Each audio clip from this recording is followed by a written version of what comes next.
next session is the industry's perspective on the potential for Indo-US relationship in delivering a truly digital India. And the main question, how could it be best implemented on the ground?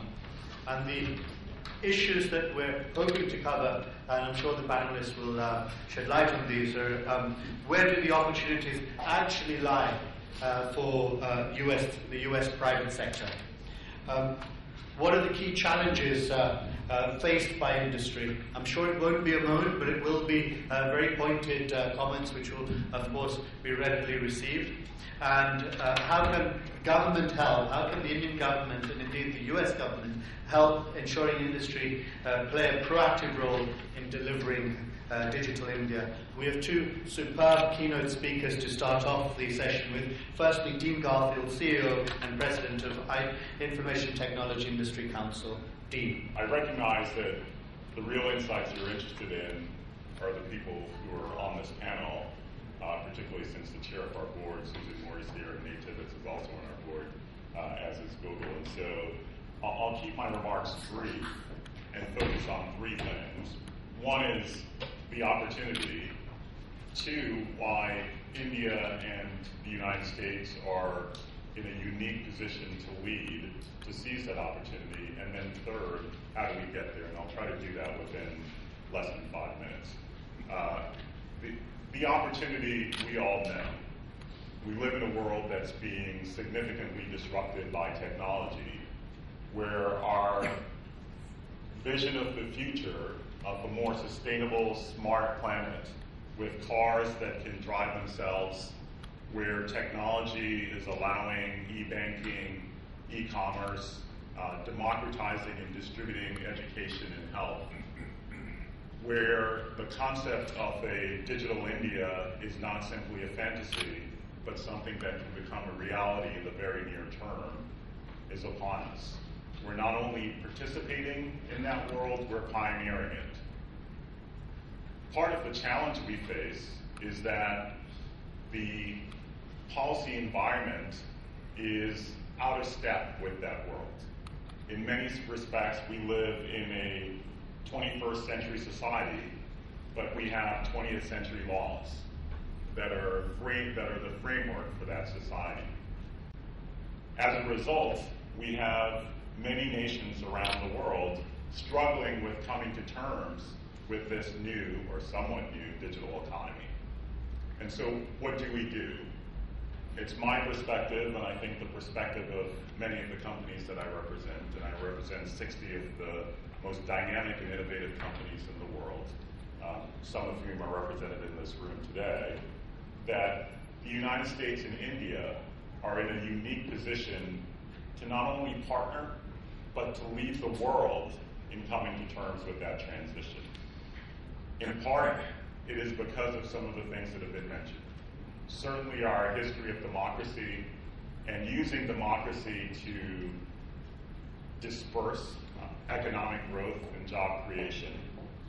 But as well, it's our legacy of leadership around technology. Many of you, if not all of you, are using mobile devices even as this program is ongoing. And it's hard to think of any mobile device or any technology at all that hasn't been impacted by ingenuity and ideas from India and the United States. And so how do we get there, given the role that we know we must play to achieve our share of goals? In many respects, that path has been blazed by India. 25 years ago, we faced a world in which there were volatile oil prices, in which there was wide currency fluctuations, and where the Soviet Union was crumbling. Some of those things are happening again today. And what India did, instead of closing its doors and closing itself to the rest of the world, was reducing tariffs, opening new sectors of the economy to foreign direct investment, and taking concrete steps to encourage that investment through incentives. As a result, there was a deep partnership that has been built between the United States and India, or a deepening partnership and as well, the benefits to India directly, with over 400 million people being lifted out of poverty. There's little reason to ignore that model. In fact, it's that very same model that we need today, not only in India, but in the rest of the world. And it's my view that we have a responsibility to take the lessons that we've learned in our partnership over the last 25 years to the rest of the world. I'll briefly mention about the two schemes, MSIPS, which gives you a subsidy of 25% on capital expenditure and reimbursement of all excise and countervailing duties paid on capital equipment. We can share greater details about this. The another scheme is about the electronic manufacturing cluster scheme, which has two components. One is for the greenfield manufacturing clusters, where 50% of the cost of the development of infrastructure and common facilities is shared by the government. And for brownfield, it is about 75%. I've just mentioned two of them, but we can share the details. These are the opportunities which I don't think we have been able to discuss in adequate detail. The second issue that is in flag for this session is the key challenges faced by the industry. From Indian industry perspective, if we look at one of the major impediments which has been reported by our industry has been largely related to the mobility of skilled professionals. Just to give you a brief idea, the movement of skilled personnel fall basically in two categories, the H1B and the L1. As per our estimates, the rejection rate in the L1 category is somewhere around 40 to 48%. Now, this kind of rejection rate has two-dimensional problems. One, it adds to the cost of operations for those Indian companies who are sourcing jobs here in the US. And secondly, it adds to the administrative cost because people have to travel to Chennai. There is only one consulate which offers this kind of facility. So this requires some kind of course correction, and perhaps in times to come this would get resolved in some sense. In the B1 category, we find the rejection rate is again much less, but certainly hovering around 15 to 20%. This impacts both the US companies based in India and Indian companies who are in any case Indian in every sense. So these are the areas where I think both the industries, US and India, we can work together and see that these issues are addressed and the difficulties that are faced are minimized in some sense. Lastly, while I was sitting here, though I was not prepared for a formal speech, but I thought for consideration of some of the companies who are into the BPO industry in India, they could look at some business model whereby they can migrate, or not migrate, they set up their BPO operations in smaller cities, perhaps the state capitals in India, because today the BPO operations in our country are largely focused in 9 major cities, 4 metros and 4 mini metros and 1 more, 14.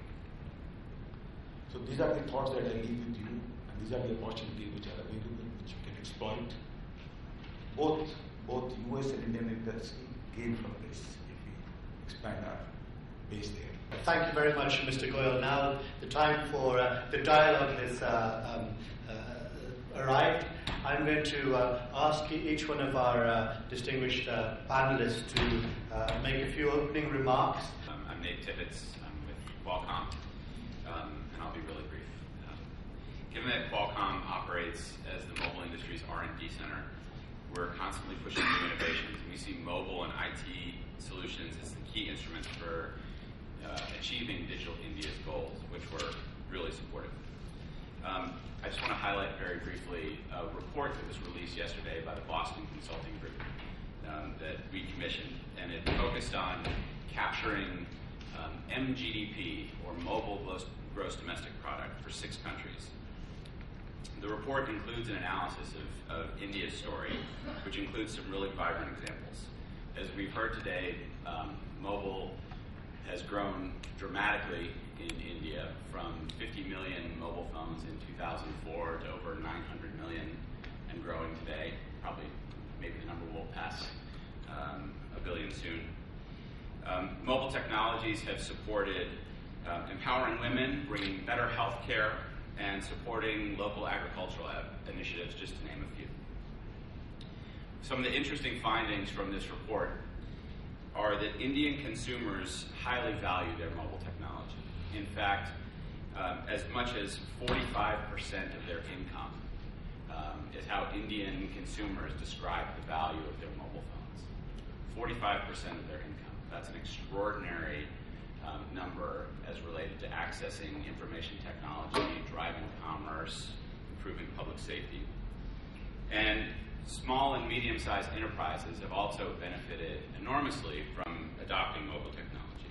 Those that are the fastest at adopting mobile technology grew at a rate of 2 to 3 times higher than their peers. They hired 8 times more than their peers simply by effectively using mobile technology. The direct contribution of the mobile industry in India is currently limited at about $40 billion a year. That's about 2.2% per BCG's estimate, 2.2% of India's GDP. But we expect that will double by 2020. And that's one of the reasons that Qualcomm is really committed to working with the Indian government and really focused on Digital India. Thank you. We are very pleased to see Digital India and frankly the boldness of it, and really what it means for the future of our partnership. In particular, we're pleased with its focus on infrastructure, because frankly, infrastructure, as we know, really is the enabler for the other multiple visions of Digital India. As I would say, it really kind of sets that compass for the direction of what the future holds and the speed at which we will mutually reach there. One of the key pillars of the infrastructure focus from our point of view is Ecommerce, and it's fundamental investments in India's most important asset, in our opinion, and that frankly is its children. And our opportunity to work together for providing them access to technology, the curriculum, and very much a nurturing educational opportunity for both them, their children, their grandchildren, and so forth. The earlier education program, SSA, really kind of set a very good backdrop for what we have in front of us in terms of providing a quality and successful educational program. And when you combine that also with the right to education, the foundation is set very well for what Digital India means. And for companies like ours and others around this table and the whole industry, really driving forward to a talented workforce really sets the business decisions that we're going to be making, whether it's this year, next year, or next decade. And so that's the reason why when we look at Digital India, we tie it with Ecommerce and what that really means for the future. You also asked about, what also the future holds with respect to perhaps obstacles and where we need to work together. Yes, there's great opportunities and potential pitfalls that we together need to work together as one. Fortunately, there are solutions at hand. For us, we are pleased, for instance, that the government is moving toward the direction of naming and appointing CIOs, Chief Information Officers, across the central departments. We feel that this will really promote efficiency, transparency, and really bring effectiveness to where the investments are being made. For today, what I would really like to zoom in on is mobile.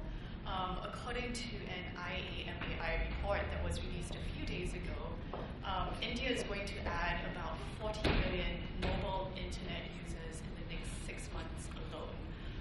And this is going to reach a total mobile user internet base of just over 200 million. So that's a lot of people that are going to be going online for the first time through their mobile phones. And obviously there are lots of opportunities there, mostly in two various ways. Firstly, in terms of smartphone access and affordability. We think there are lots of opportunities for manufacturers to develop low-cost but high-tech specs for smartphones and to make them affordable to the ordinary user. In our case, in November last year, we actually launched the Android One, which was part of our efforts to make smartphones more affordable to ordinary users. And in fact, we have plans to, after piloting it in India, roll it out to other Southeast Asian countries like India and Thailand, mainly growth markets, which basically are very much like India in terms of the potential for smartphone adoption and the demographics that we see there.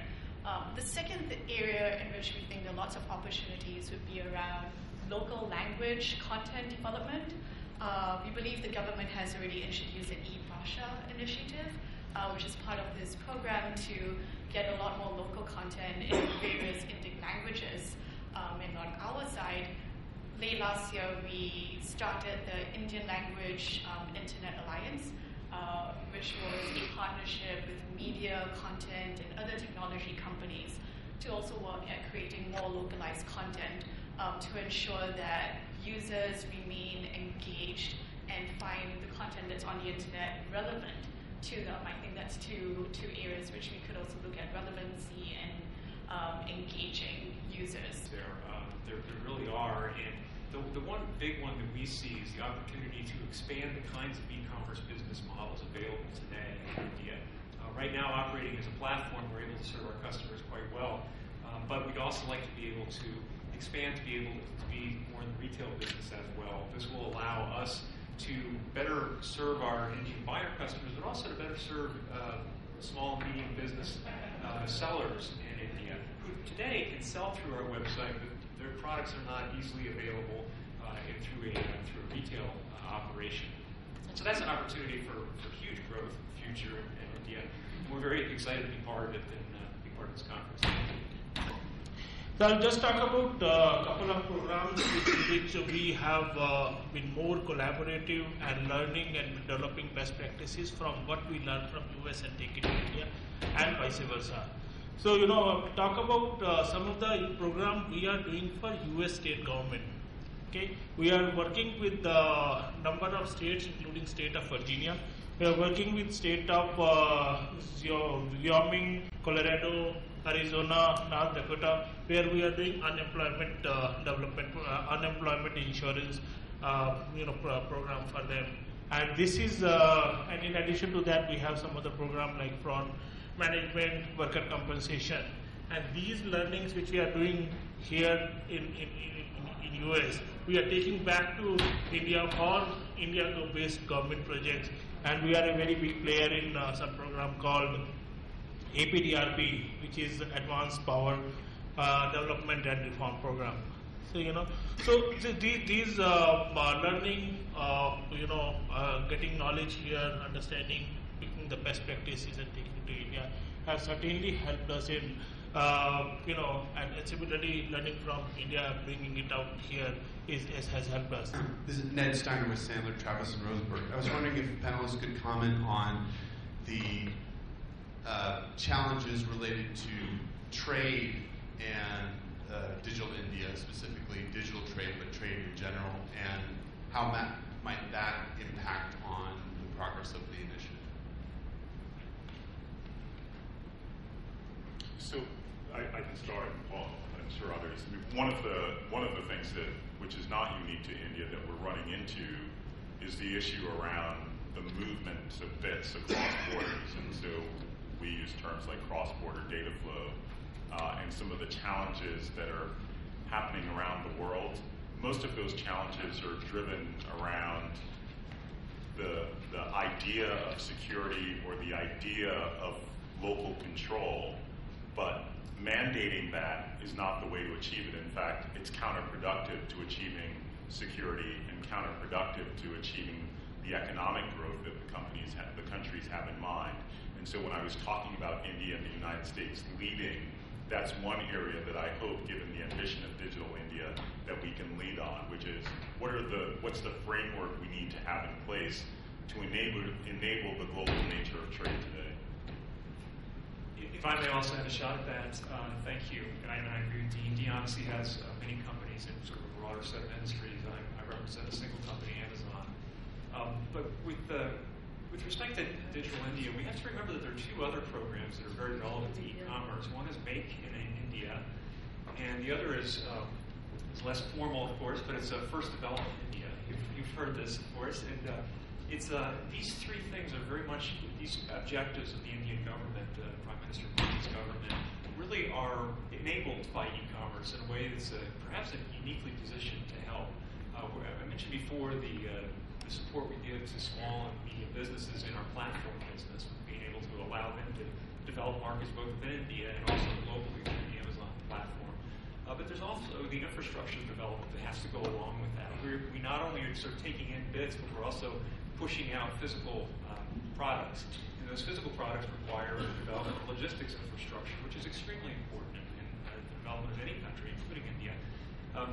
So that really plays in both to Make in India, because we're supporting the manufacturers, the local manufacturers, but we're also First Development India, developing that infrastructure, and we're hopefully able to bring our logistics and expertise, but also partner with others in India. We actually have a partnership going on right now with the India Post, in which they are delivering to rural areas where they've never delivered before, and it's because of the package system that we have set up. We're also working with the small Kirana shops, where they are now pickup points for deliveries. And this is beneficial to them, it's beneficial to us, and also to our buyer customers. So there's a lot of opportunity for synergy. I think one thing I've noticed in this country so far is there's plenty of opportunity for working together and improving everyone's businesses, but also for the citizens of India. Jody, is the other panelists want to come in on this? Yeah, I'll make one minor point, or another point to this, and from broadly speaking, and the importance of import and export controls from a practical standpoint, of the sensitivity about the ability to move products back and forth across the borders. I know that's very important to our OEM partners and ultimately to consumers. So I'll only just flag that for as we move forward, we want to make sure that we remain sensitive, mutually sensitive to that, because it's the underpinning of trade in a practical way.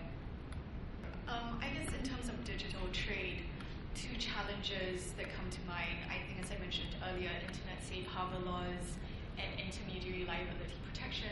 That's one area in which we think could be strengthened. But I guess also secondly, another thing which we could look at would be pro-innovation policies. Just to give you an example, earlier I mentioned about the Android One smartphone. And we believe that India is actually a great place to test and pilot new products for growth markets.